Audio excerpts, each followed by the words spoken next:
Welcome to this ICS tutorial on making the best of your online presentation. So we've got a few tips here for engaging presentations. Remember, you only have a short time to get over your message and you want to make the best impact you possibly can. So firstly, remember to simplify your slides. Don't forget to use the ICS template and complete your disclosure slide before you start.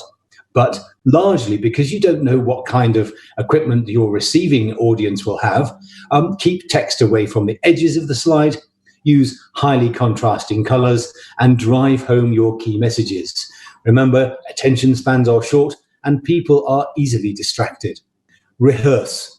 Practice the technology, and if you're stuck, I'm sure the ICS office have some capacity to help with that, but practice your accompanying talk. Practice screen sharing and slide transition, and get rid of on-screen clutter. It's really important. Remember to set the scene. If you have children, clutter, pets, books with radical titles behind you, tidy up or use a virtual background. There are lots of these available, but keep it plain and non-distracting. Make sure your lighting is appropriate. Have a lamp shining towards your face, behind your screen, or face a window. And try and prevent lights from other parts of your room coming in from the sides or the back. People need to see you. Remove background noise. Again, children, pets, phone notifications, the general clutter and distractions of everyday life, get rid of them. If you have one, use a headset and a microphone. Remember to dress appropriately. Avoid onesies, pajamas, casual wear, multicolored or pattern tops, because they either look silly or shimmer when you move, again, distracting your audience from your message. Show yourself. This allows at least for some non-verbal communication. Consider standing up. It works and you perform better.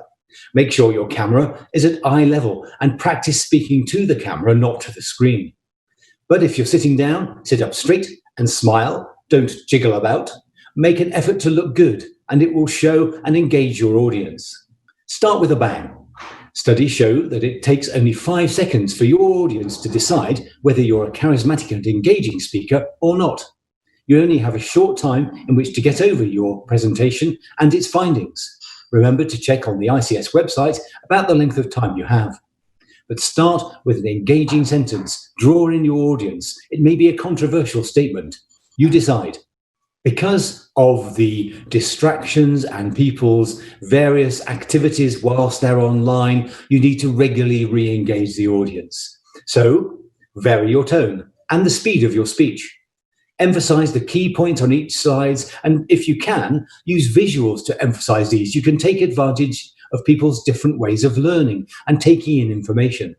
A visual can encapsulate many words quite easily and reduce the amount of effort that you need to put in engaging text. And remember, at the end, go out with momentum. Reinforce your key findings and your message. End with a call to action, a next step, or explain the clinical or scientific implications of your findings. Don't fade out into nothing. Remember, invite the audience to give feedback about your presentation using the comments section. And once your presentation page is live, you can share it on social media, extending the reach of your research. So, thank you for listening to this short infotutorial, and I hope you take advantage of it. Thank you for listening.